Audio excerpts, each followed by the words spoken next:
రాష్ట్ర ప్రభుత్వం ప్రతిష్టాత్మకంగా ప్రతి సోమవారం నిర్వహించే ప్రజా సమస్యల పరిష్కార వేదికలో నెల్లూరు నగరపాలక సంస్థ mayor Devarakonda Sujatha, commissioner Y V నందన్లు పాల్గొని అర్జీదారుల నుంచి వినతి పత్రాలను స్వీకరించారు. కార్యాలయంలోని కమాండ్ కంట్రోల్ సెంటర్ విభాగంలో సోమవారం జరిగిన ఈ కార్యక్రమంలో కమిషనర్ మాట్లాడుతూ అర్హులైన లబ్ధిదారులందరూ 300 చదరపు అడుగుల ఉచిత టిట్కో గృహాల కోసం దరఖాస్తు చేసుకోవాలని సూచించారు. నోటీసులు ఇచ్చినప్పటికీ గృహాలకు రిజిస్ట్రేషన్ చేసుకోకుండా స్వాధీనం పొందని 408 టిట్కో గృహాలను అర్హులైన ఇతరులకు ప్రధానమంత్రి ఆవాస్ యోజన 2.0 ద్వారా ఈ వారంలో అందజేసేందుకు ప్రతిపాదనలకు సిద్ధం చేశామని కమిషనర్ ప్రకటించారు. AP state housing board corporation ద్వారా నిర్మించిన లేఅవుట్లోని గృహాలను లబ్ధిదారులు స్వాధీనం పొంది నివాసం ఉండేలా చర్యలు తీసుకుంటున్నామని కమిషనర్ తెలిపారు.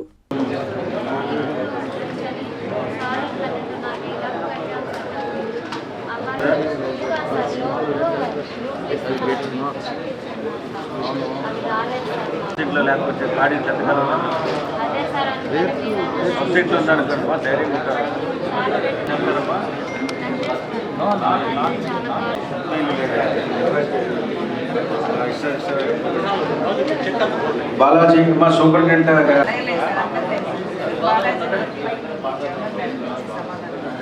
నెల రోజులు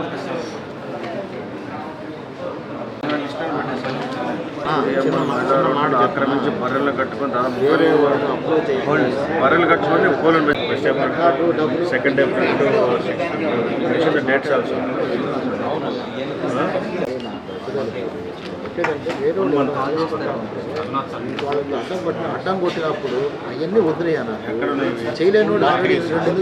లేని వారు ఉన్నారో వారు వచ్చి మాకు సొంత ఇల్లు కావాలని చెప్పి అర్జీలు ఇస్తూ ఉన్నారు. వారి యొక్క అర్హతను బట్టి వారికి సొంత ఇల్లు ఇవ్వడానికి అంటే టిట్కోలో ఉన్నటువంటి 300 కానీ 365 కానీ 430 ఈ 3 కేటగిరీల్లో వారి అర్హతను బట్టి ఆ ఇల్లు ఇవ్వడం జరుగుతూ ఉంది. ఇప్పటికే రీఅలాట్మెంట్ కింద సింగిల్ బెడ్రూమ్ ఫ్లాట్ 300 SFTకి 408 మందికి ఇవ్వడానికి ప్రతిపాదనలు సిద్ధం చేశాం. ఒక వారం రోజుల్లో మొదటి విడతగా 408 మందికి 300 SFT సింగిల్ బెడ్రూమ్ ఫ్లాట్ ఉచితంగా ఇవ్వడానికి ఇప్పటికే డిస్ట్రిక్ట్ సెలక్షన్ కమిటీ ఆమోదం అయింది. సో త్వరలోనే వారికి 408 మందికి ఇల్లు ఇవ్వబోతున్నాం.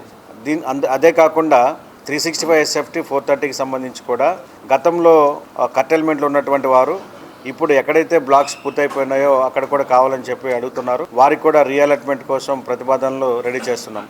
అయితే ఇప్పటికే 300 SFT కానీ 365 కానీ 430 కానీ ఇచ్చి వారికి అలాట్మెంట్ ప్రక్రియ పూర్తయిపోయి హ్యాండ్ ఓవర్ చేసిన తర్వాత కూడా కొంతమంది ఇంకా ఇళ్లను ఆక్యుపై చేసుకోలేదు. ఎవరైతే ఇళ్లను ఆక్యుపై చేసుకోలేదో వారికి నోటీసులు జారీ చేసి డ్యూ ప్రాసెస్ ద్వారా వారి క్యాన్సిలేషన్ చేయడం జరుగుతుంది. కాబట్టి ఇళ్లను ఎవరికైతే ఇప్పటికే హ్యాండ్ ఓవర్ చేస్తున్నామో వారు దయచేసి త్వరితగతిన ఇళ్లలో చేరాలని, లేనట్లయితే ఆ ఇళ్లను క్యాన్సిల్ చేసి అర్హులైనటువంటి లబ్ధిదారులకు ఇవ్వడం జరుగుతుందని చెప్పి మరొకసారి విజ్ఞప్తి చేస్తున్నాను. అదేవిధంగా ఆంధ్రప్రదేశ్ ప్రభుత్వం GOMS నంబర్ 225 ద్వారా అన్ని నగరపాలక సంస్థలు అన్ని మున్సిపాలిటీల్లో ఉన్నటువంటి అనధికారిక భవనాలను క్రమబద్ధీకరించుకునేందుకు BPS 2025ని ఇవ్వడం జరిగింది.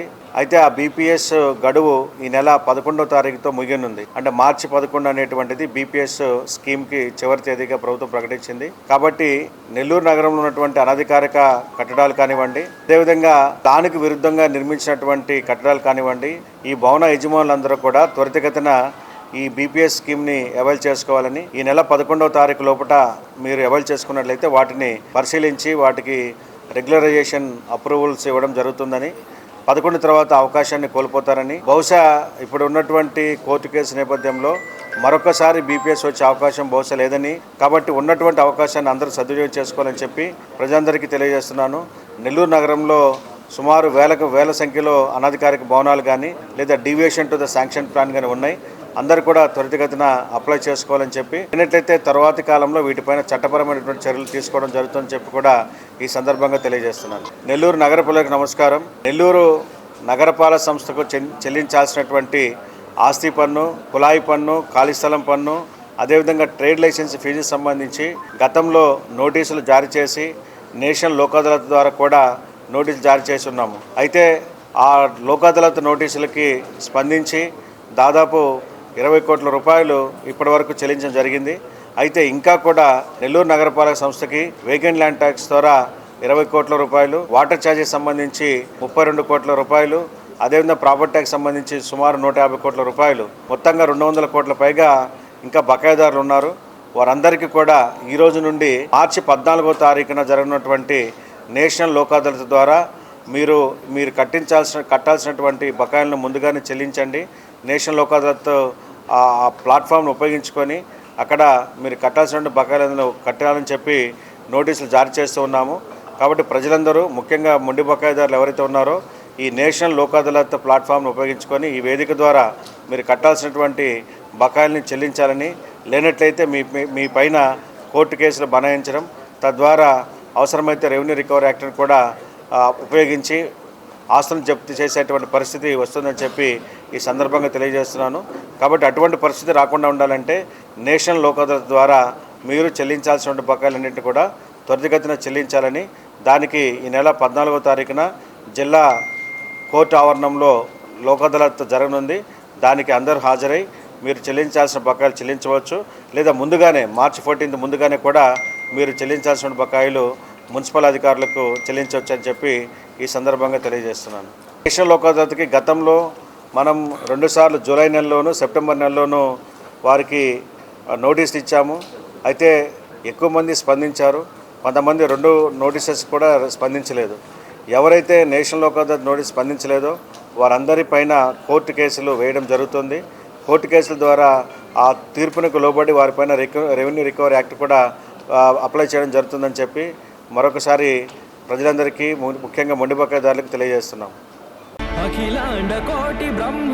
శ్రీ తల్పగిరి రంగనాథ స్వామి దేవస్థానం, రంగనాయకులపేట, నెల్లూరు. బ్రహ్మోత్సవ ఆహ్వానము ఫిబ్రవరి 26వ తేదీ నుండి మార్చి 8వ తేదీ వరకు. ఫిబ్రవరి 26వ తేదీ సాయంత్రం 5:30 అంకురార్పణ, మార్చి 2వ తేదీ రాత్రి 9 గంటలకు హనుమంత సేవ, 3వ తేదీ రాత్రి 10 గంటలకు బంగారు గరుడ సేవ, 4వ తేదీ సాయంత్రం 7 గంటలకు కళ్యాణోత్సవం, 5వ తేదీ ఉదయం 8:30 రథోత్సవం తిరుత్తేరు, 6వ తేదీ సాయంత్రం 6:30 తెప్పోత్సవం జరుగును. కావున భక్తులెల్లరూ విచ్చేసి శ్రీ స్వామివారిని దర్శించి తరించగలరని కోరుచున్నాము. దేవస్థానం అభివృద్ధికి సహాయ సహకారాలు అందిస్తున్న రాష్ట్ర పురపాలక శాఖ మంత్రివర్యులు గౌరవనీయులు శ్రీ పొంగూరు నారాయణ గారికి, రాష్ట్ర దేవాదాయ శాఖ మంత్రివర్యులు గౌరవనీయులు శ్రీ ఆనం రామనారాయణ రెడ్డి గారికి, లోక్సభ సభ్యులు గౌరవనీయులు శ్రీ వేమిరెడ్డి ప్రభాకర్ రెడ్డి గారికి కృతజ్ఞతలు. ఇట్లు ఆళ్ల శ్రీనివాసరెడ్డి, కార్యనిర్వహణ అధికారి.